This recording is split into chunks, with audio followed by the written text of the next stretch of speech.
Midday Treat with NAZ Elite, a monthly podcast in which I chat with HOKA NAZ Elite team members, and you'll get a behind-the-scenes scoop on their training, racing, and everyday lives.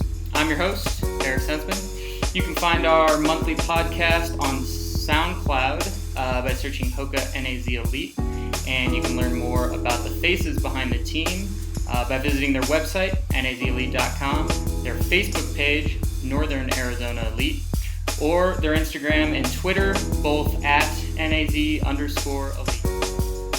Welcome to this episode of Midday Treat with NAZ Elite. I have with me today Coach Ben Rosario.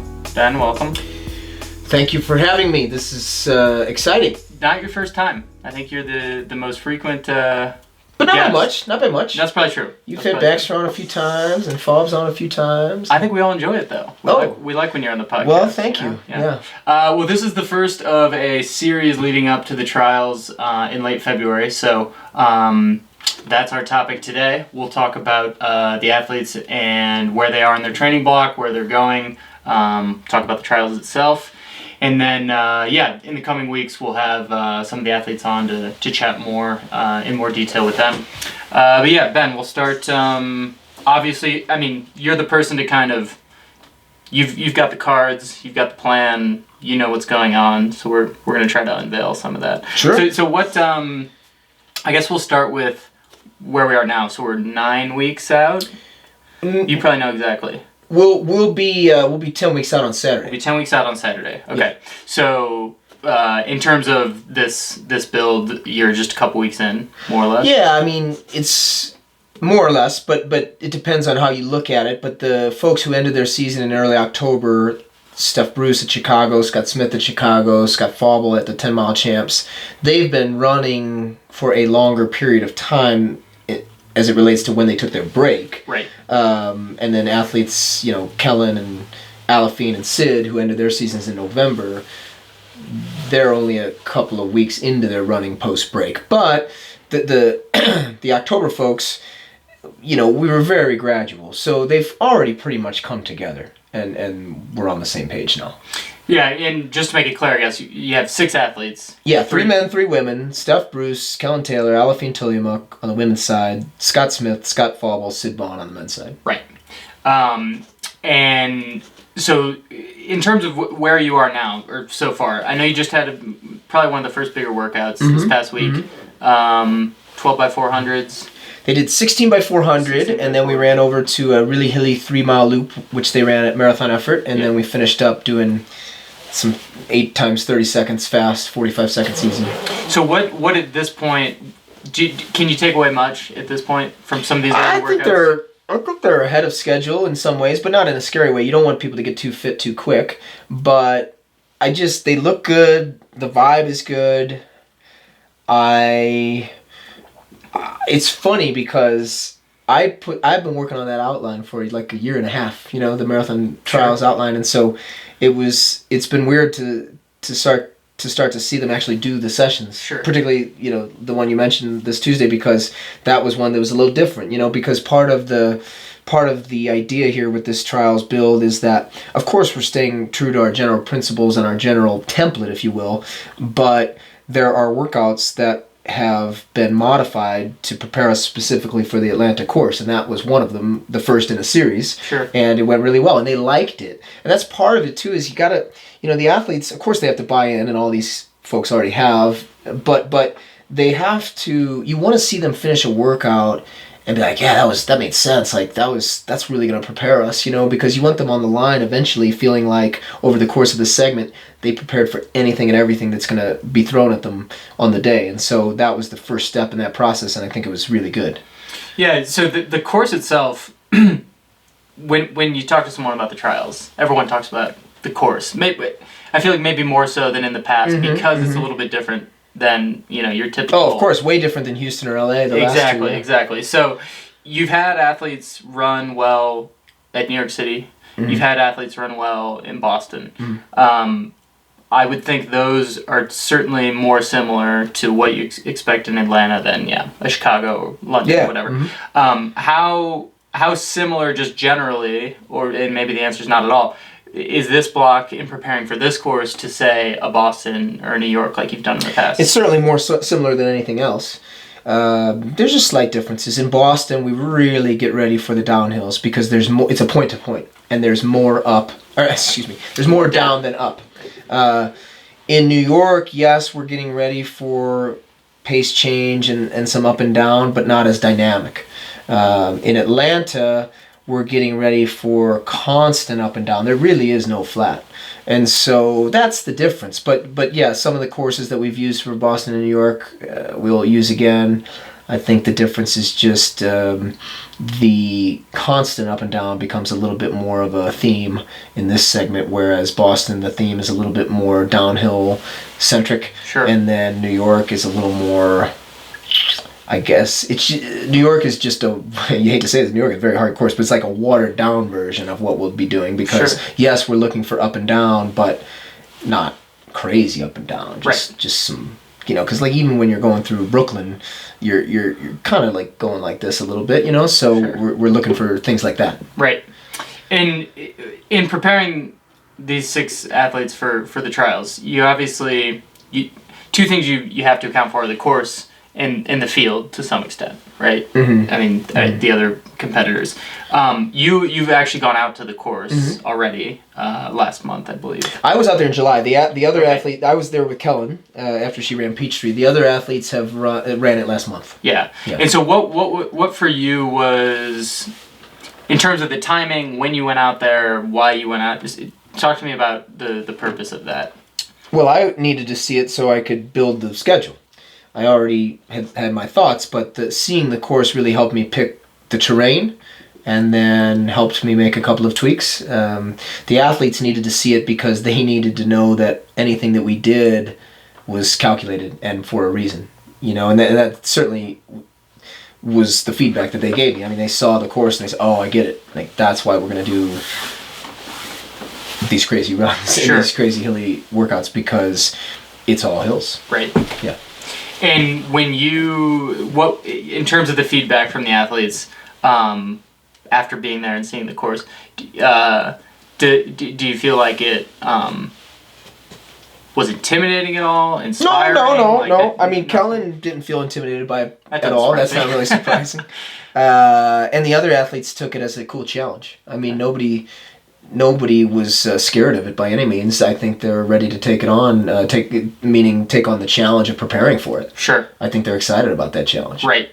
And then when it comes to the race itself in the field, how much are you taking that as a, Yeah, I mean, you're really just trying to get as fit as you can. Sure. The theory being that the 3 fittest people on each side will make it. I mean, that's what I pretty much believe, with the little caveat that I guess I would say the 3 fittest people will make it on each side as long as they've prepared for the course. Sure. Does that make sense? It does. Because that can be 2 different things. Absolutely. So I think that's who will make it. So that's what we're trying to be. We're trying to be the fittest people and the most prepared. I want to talk more about kind of the dynamics of getting 6 people prepared for this one event where it's only the top 3 that are qualifying. But just taking another look at the training before we get there. So you got 10 weeks from this Saturday. What are some of the key things between now and race day that you want to see as to know that these guys are prepared for the race? Are there key long runs, key workouts, just the body of work as a whole? What are you kind of looking for? I'm hoping that they take things 1 week at a time. We talked about at our team meeting yesterday, being patient, having belief in the program and in themselves and in each other, and then executing on a daily basis and a weekly basis. I think if they're doing those things, if they're being patient, if they're believing, if they're executing properly, and that's the little stuff as well, then those 10 weeks will fly by. And that's what we really want. I would prefer not to hear them talking about the race all the time. Not too dissimilar if you're coaching a high school team. You don't want them talking about the state meet in August. You want them focusing on the next workout. Same thing here with professionals. You don't want I would put the kibosh on it if I heard too much trials talk. I certainly don't want them talking about other people or what they're doing. I want us very focused on what we're doing 1 week at a time, and I think that's the best way to prepare. In terms of what I'd like to see happen is I would like to see what I always want to see, which is I want to see us building momentum throughout. I don't want to see us crushing things right now. Even though it seems close, 10 weeks, I really want our best workouts to be 3 weeks out, 2 weeks out. And that's hard to do because it takes patience. Sure. And it takes belief in our program. But that's what our program is, and it's what it's always been, and it's always produced us, it's always produced good results, and it's produced those results because we've been ready on the day. And so that's what I'm looking for. I want us to be ready on the day. And will it be a challenge, or has it been a challenge to rein them in these workouts so far? We're just getting started. I definitely feel some level of antsiness, but so far we've been okay. It's more so, like, I think a couple people have been running a little fast on the easy runs, but that's more just normal because they're kind of fresh. Right. That'll go away, I think, once the mileage increases and the volume of the workouts increase. They'll be okay. Sure. And in terms of, like, tuning up or racing between now and then, I don't think there's anything serious, but they're all going to compete in the Phoenix half? Some. Alafine will do the Houston half marathon, okay. And then the other 5 will do the Rock and Roll Arizona half marathon. At least that's the plan right now. Okay. Yeah, and those races will be, 6 weeks out, and they will be very much opportunities to get rid of the monotony of training or escape the monotony of training for one weekend, go somewhere, run the race, come back, have an easy few days to recharge and rebuild, right. And then you've got 3 big weeks left after that. Right. Yeah. Before you back off for 2 weeks. Sure. Steve, we're going to go to the question you want to hear. Okay, cool. That's Steven. He's in the background. He's producing the show. Edit it out or not. Yeah. But he'll edit this out, I'm sure. I'm not in charge of this. I have enough on my plate. Well, so, dealing with professional athletes who are training together, just generally speaking, can be a challenge when it comes to, the egos, basically, right? Mm-hmm. In this particular case, you have 6 athletes, 3 men, 3 women, preparing for the same event. In theory, they could all make the team because there's 3 spots on each side. Yeah. But in practice, that's, probably not going to happen. So, what role do you see as yours to sort of ensure that they're working together and not, against each other, so to speak? Because when they line up, they are, of course, against each other. But until then, part of it is instilling that idea that we're going to make the team. We don't know who, but we're going to make the team. And we really focused on that a lot in 2016, that idea that we'll go. We don't know who it'll be, but somebody's going to go. Now, that didn't happen, although we were very, very close. This time around, I think we've ingrained that now in our culture in such a way that it didn't need to be called out as much. But I think, we certainly are always talking about being genuinely happy for one another when we accomplish things, regardless of what we did individually on the day. And so I feel confident that that's a part of our culture, so I'm not terribly concerned about it. I do think I am keeping an eye out to make sure that no one gets in pecking order mode, right, where they feel like they're not going to make the team because they already know that person X on their own team is better than them, or person X and person Y are already better than them, so how the heck are they going to make the team? I don't feel that that's going to be a problem, but I'm just keeping an eye out for it. Just keeping an eye out for it, because you can beat people in a race that beat you in workouts. We have people like that on our team that are just incredible racers and can step up on race day. So, and I think they know that about themselves. So, yeah, I don't know. I think I'm answering your question. I'm just keeping an eye on it. But I feel like our culture is such that that we just want to make the team, whoever it is, and we're confident that the way to do that is for all of us to be as fit as we possibly can be, because then we just have that much better of a chance. It's just like it's a numbers game at some point. If the women's race is down to 5 or 6 people at 20 miles and we have 3 of them, then we have a pretty good chance. Right. If the men's race is down to 5 or 6 people and we have a couple of them, I mean, that gives us a very good opportunity. So working together to get ourselves into that spot is what we want to do. Sure. So in speaking or staying on topic with the race, I don't know how much you want to say or not say, but well, 2 things. First, how do you see the races playing out on the men's and women's side, or is it maybe not even worth? It's early, of course. The weather could be a variable that could make this answer change. Sure. I think given a fairly normal day, and given the nature of the course, and given the fact that nobody's raced on the course outside of, there was an 8-mile race there last year as a test prep, but it's just different because the pace is so different. Nobody's run a marathon on the course. Right. I would think that people will feel it out for the first loop, at least, if not the first 2 loops, all the way through 16 miles. And I would venture to guess that the course itself will be the biggest factor in whittling the field down until late. Yep. And then, of course, the athletes themselves will make the moves that break each other. Right. That's my general take. But again, just like I don't want the athletes talking about it, I'm not going to be sitting there talking about that the whole time. That's what I kind of think. But the thing about saying that is it's not like everything we do is going to be preparing us for only that type of race. We'll do things that prepare us for other possibilities. Sure. But, I do think that, I think Alfine said this on the cool down the other day, that you are racing the course in this one as much as anything. You're really only racing your competitors toward the very end.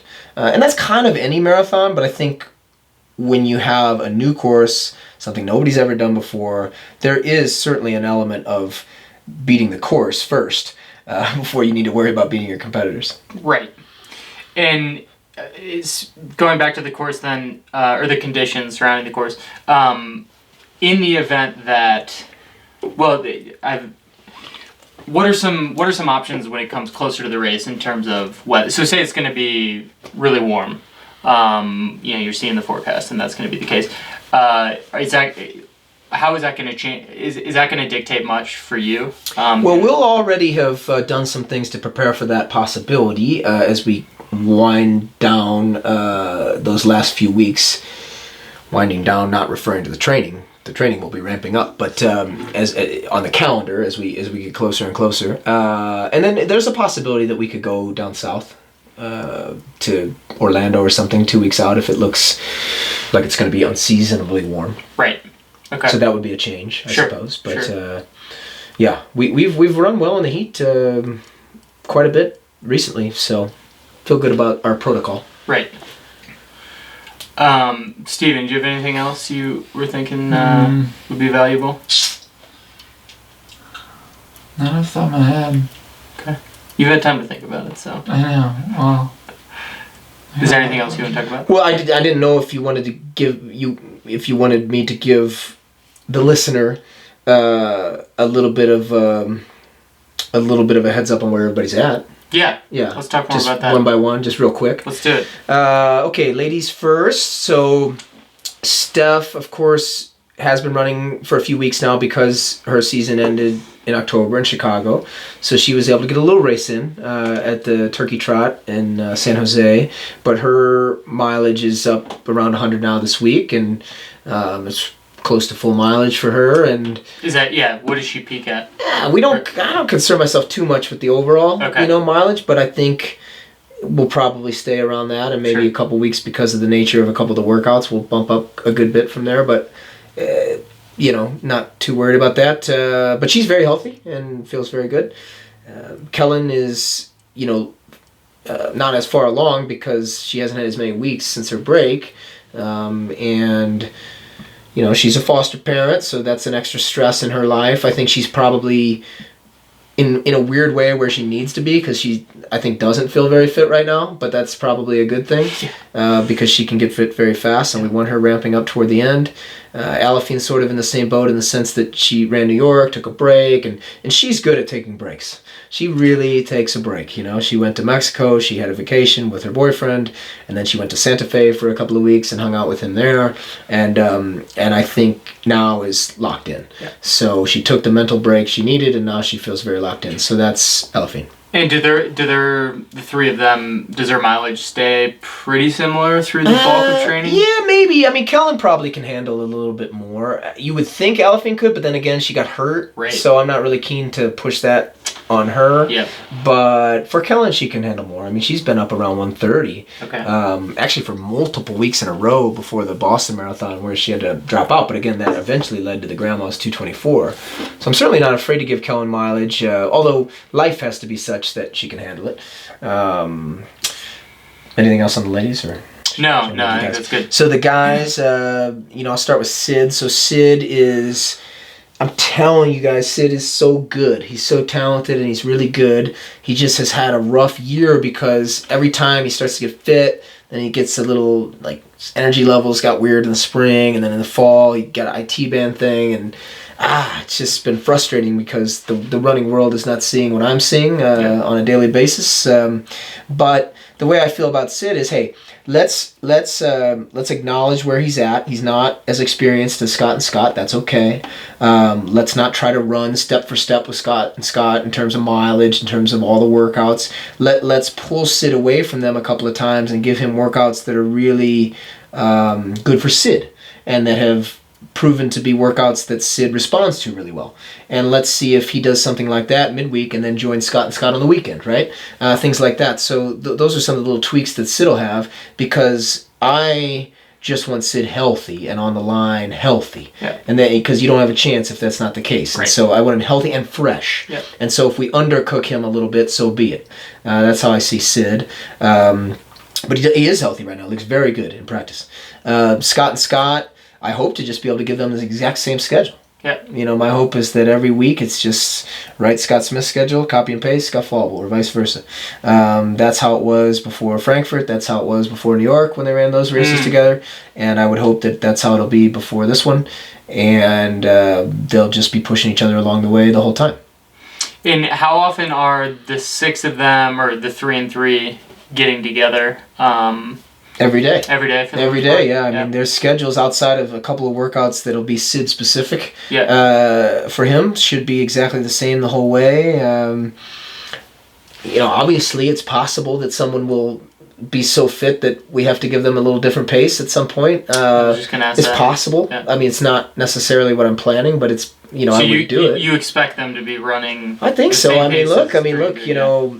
Kellen Stuff, Aliphine, they've all run between 31:40 and 32 minutes in the 10,000. They've all run 109 or 110 for the half marathon. They've all run between 224 and 227 for the marathon. They're as similar as you can be. Yeah. They've all won national titles on the roads. They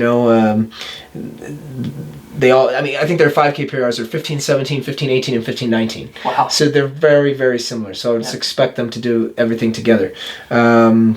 Scott and Scott, of course, Scott Falble is getting a lot of attention because he ran 209.09 at Boston, and deservedly so. But, Scott Smith ran 211 at Chicago, and when they ran New York together in 2018, was the aggressor for much of the race, not Scott Falble. So, and they were step for step for what, 22 miles? Yeah, exactly. So I certainly hope that Scott Smith, I think he feels this way, can absolutely run with Scott Falble. So that's awesome for both of those guys, right? To have one another, and